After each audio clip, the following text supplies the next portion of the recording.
Bueno, aquí estoy otra vez.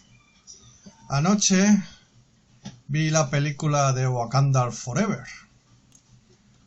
Una película que en lo general, pues bueno, no es una gran obra de arte, buenos efectos especiales y una película para pasar el rato.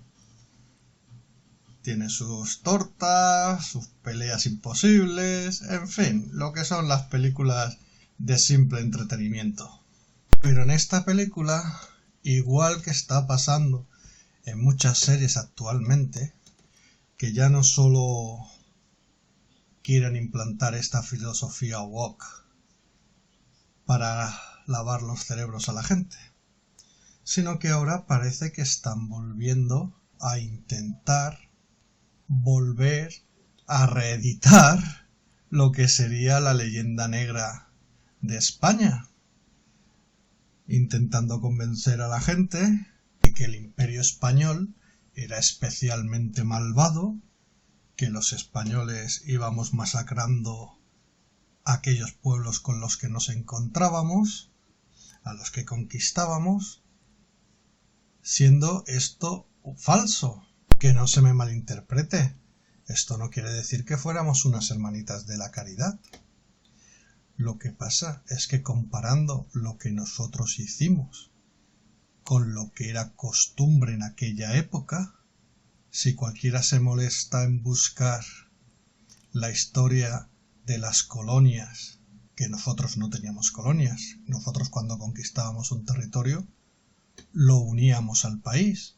México, Argentina, todos estos países de Sudamérica no eran considerados colonias, tenían los mismos derechos que cualquier español y tenían su representación en las Cortes, lo cual no sucedía con Francia, Inglaterra, Bélgica, en fin, con el resto de países que se dedicaban a colonizar el mundo. Estos países sí que llegaban a un punto, se establecían y se dedicaban a expoliar todos los recursos y llevándoselos a lo que era la metrópolis. Nosotros, en América, no nos llevábamos más que lo que serían los impuestos que correspondían al rey, que eran poco más o menos lo mismo que tocaba en el resto de España. La mayor parte de lo que se conseguía extraer en minerales o de la producción agrícola que hubiera se quedaba en América. Simplemente hay que hacer una pequeña comparación, comparar los grandes monumentos, las universidades, las construcciones que se hicieron en América durante el periodo en que pertenecieron a España y compararlas con lo que se hizo, por ejemplo, en la India durante la colonización inglesa o en cualquier otro país con colonización de cualquier otro país europeo. Lo que es un gran error es intentar juzgar el pasado con la mentalidad de la actualidad. Y no es que seamos mucho menos salvajes que eran antes, sino mirad lo de la guerra de Ucrania. Pero volvamos a lo que es la película.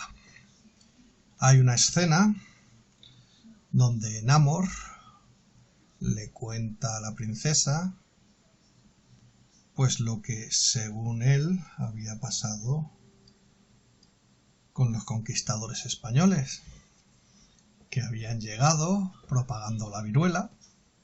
Es curioso esto de la viruela porque esto sucedió con las colonias inglesas, donde les daban a los indios mantas infectadas de viruela para exterminarlos.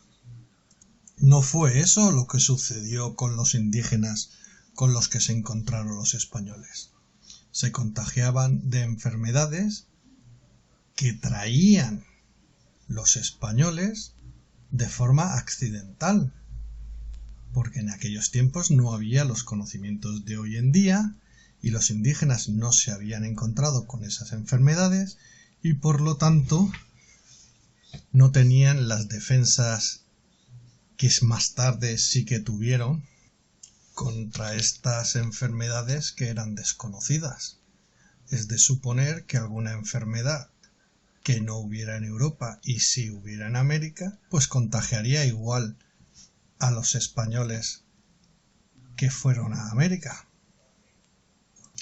Bien, aunque no lo indican textualmente, da la impresión de que estos que huyen de los españoles eran mayas. Y aquí en esta película, muy convenientemente, se olvidan de la historia maya, porque los indios que se estaban extinguiendo en América no fue por los españoles, fue por los mayas. El imperio maya había conquistado a todos los pueblos de alrededor y a los jóvenes, a la gente en edad militar, pues una de las cosas que hacían eran sacrificarlo a los dioses por miles. Estaban llevando prácticamente a la extinción a todas las tribus sometidas al imperio. Y en esto está el kit de la conquista española de América. Porque alguien puede decirme cómo 500 hombres fueron capaces de conquistar todo un continente. Vamos, prácticamente. Tampoco quiero yo ahora pasarme.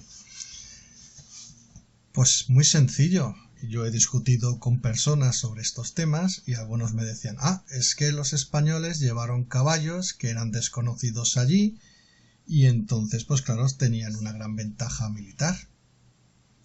Lo que la gente no sabe es que los caballos inicialmente eran llevados desde Europa porque no existían en América y iban 4, porque de los que se transportaban en barcos, varios morían en el trayecto y allí pues llegaban los poquitos para los señores de la época. Además de que utilizar la caballería en zona selvática es imposible. No son una ventaja militar, o no eran en aquellos momentos. La gente pues está acostumbrada a ver las películas del oeste, donde en grandes superficies planas, sin arboledas, el 7º de caballería cargaba contra los indios, pero esto no es lo que sucedía donde estaban los españoles. Bien, otra gran ventaja, los arcabuces. Claro, los españoles llevaban arcabuces, arma de fuego, con la que tenían esa gran superioridad militar que les hizo falta para poder conquistar a los mayas. Bien, lo que la gente no acaba de comprender es que un arcabuz es un arma que es costosa de manejar.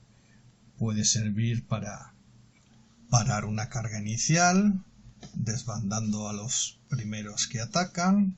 En América, además, como no eran conocidas, podían producir terror en el enemigo. Pero después del primer disparo, o se hacían líneas, iba disparando una línea, luego otra, como supongo que algunos habrán visto en las películas de época, con armas más modernas que hacían los británicos al luchar contra las colonias americanas que se querían independizar. Pero hay que comprender que estas armas, estos arcabuces, eran bastante más primitivos que estas armas que llevaban los británicos. Había que cargarlas con pólvora y era un proceso largo.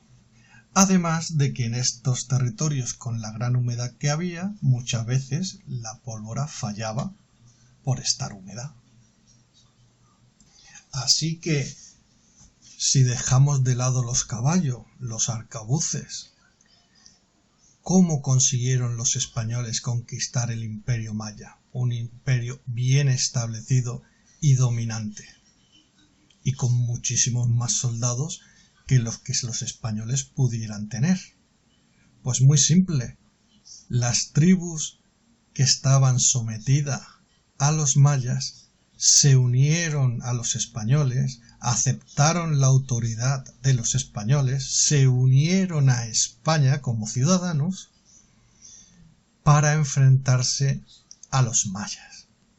Una curiosidad es que los indios americanos a Cristo, el Dios católico, lo llamaban el Dios bueno, porque este Dios no pedía sacrificios humanos. Que se me entienda bien, no quiero decir que todos los españoles eran bellísimas personas, que iban allí salvando indios y demás. Seguro que alguna que otra atrocidad se cometió, como era normal en aquella época, lo cual no quiere decir que fuera bueno. Pero todo hay que colocarlo en su contexto histórico. Bien, luego tenemos otra escena donde se ve a Namor de joven que va a tierra firme y se ve ahí a unos españoles que tienen maniatados a indígenas, que los están golpeando con látigos, que les están obligando a trabajar pues como esclavos. Bien, esto es otra gran mentira, porque cuando los españoles llegamos a América, una de las grandes cosas que tuvo que decidir la corona española, que entonces aún no existía, era la corona de Castilla, que fue la que financió el descubrimiento de América, la que tuvo que decidir cómo había de ser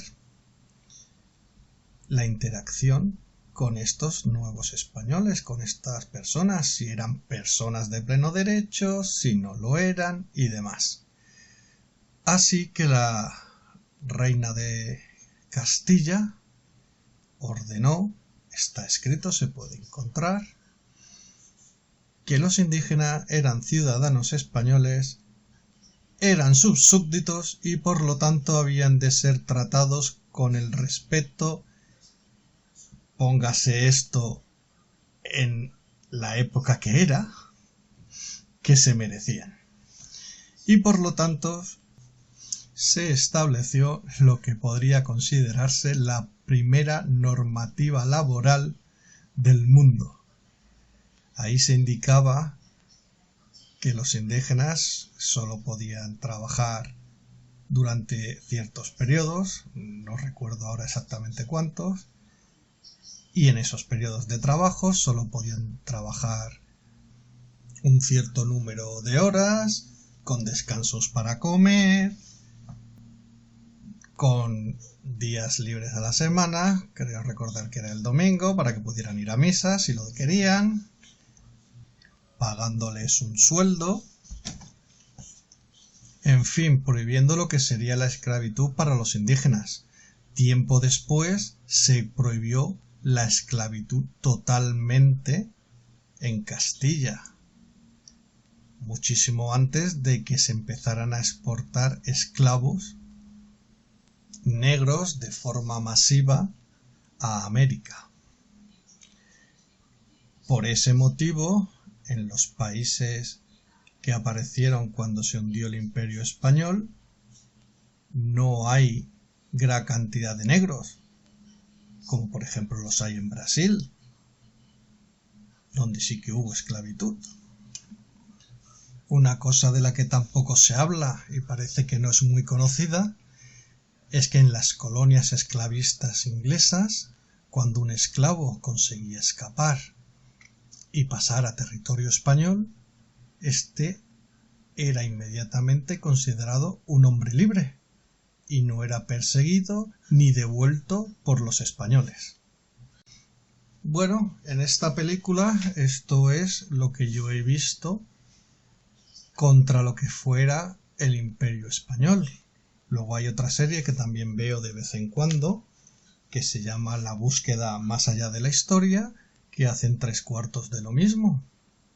Así que yo me pregunto, ¿por qué ahora, con toda la información que hay, pudiendo ver historia de verdad por prestigiosos historiadores que demuestran cómo era el periodo del Imperio Español en América, ese empeño en volver a mentir con la historia negra de España.